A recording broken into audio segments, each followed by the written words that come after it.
Greetings, greetings, greetings, greetings.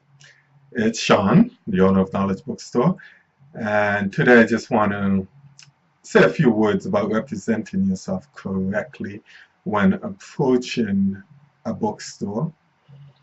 Um, One of the things that I find people tend to do is to just kind of show up at the bookstore and they have a book, right? They have a book. I've had people that's traveled from pretty far. And I always ask, so what happens if I wasn't here, right? Which a lot of times I may not be. And also, I'm busy doing something right now. If I'm in the store, I'm here to serve customers. I have assigned the time to do something else. There's a lot of responsibilities that I have. And when you just show up, to be quite honest, you are now distracting from my responsibilities. You're interrupting the work that I have to do. So to represent yourself correctly, you know, I always tell people it is wise to make an appointment. It is a really good idea to make an appointment, right? It's just more productive when there's an appointment that's being made. That means there's time that's being put aside where there can be a conversation, that takes place uninterrupted, right? But also, one of the things that I always suggest is that you, before even making an appointment, I will always ask for a media kit, right? A lot of times, some people don't know what a media kit is. I will touch on that a bit later on, but you should have a media kit because I will review that media kit, and sometimes there may not be a need for an appointment because your book may not be a good fit for Knowledge Bookstore and what we do. Not every book is going to be a good fit for Knowledge Bookstore. Not every black book is going to be a good fit for Knowledge Bookstore.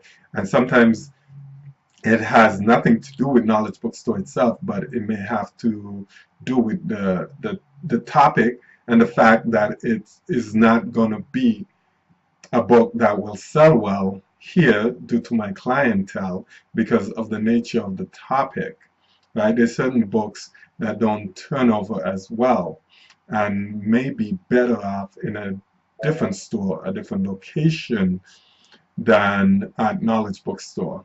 So represent yourself well, do some research about the stores that you're approaching, find out who you need to contact, make a phone call, get an appointment, and see if that store is actually a good fit. Because I've heard people complain about the books being rejected by a store owner, and it's kind of funny because I think a lot of people don't realize that the owner of a bookstore, the manager of a bookstore, they have a right to say no. They know the internal operation of their business, right? They know what works well and what doesn't work well. You're assuming your book is going to do well, but that person actually has more information than you do. So when they say no to you, a lot of times it's not necessarily personal. It's probably not personal at all. It's business. They're in the business of selling books. They want books that fits into their business, right? Their business vision, their business mission, their business goals, right? They want books that fits into that and that they know that they will be able to sell, that will turn over. We don't want books that's just going to come and sit on the shelf because there's a cost to a book that's sitting on your shelf and not being sold. There's a cost to that. And as such, we don't want those things.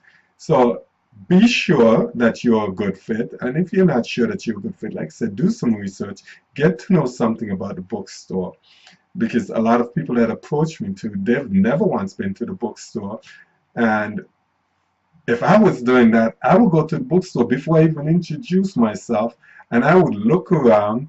I would get to see the kind of books. I would hang out, see what kind of customers are coming in, what they're asking about. I would do a little bit of research. It makes sense to get to know that place, get to know the people that runs that place, spend a little bit of time first.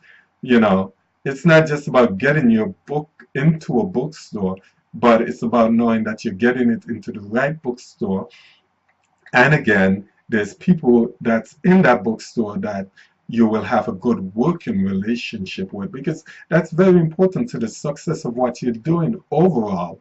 So we have to look at this thing very holistically, right? And not just emotionally, whereas I want my book on the shelf, I need to get my book there, you know, and then you don't think about the various considerations that you should make before even having your book on the bookshelf, right? Again, we will continue. We will go into more details. There's other videos that will build upon what I'm speaking about here. But these are just things for you to think about so that you can be more efficient in your business. And remember, we're speaking about a business now. So we want to run it like a business. Okay? Business for authors. That's what we're speaking about. Business for authors. See you in the next one.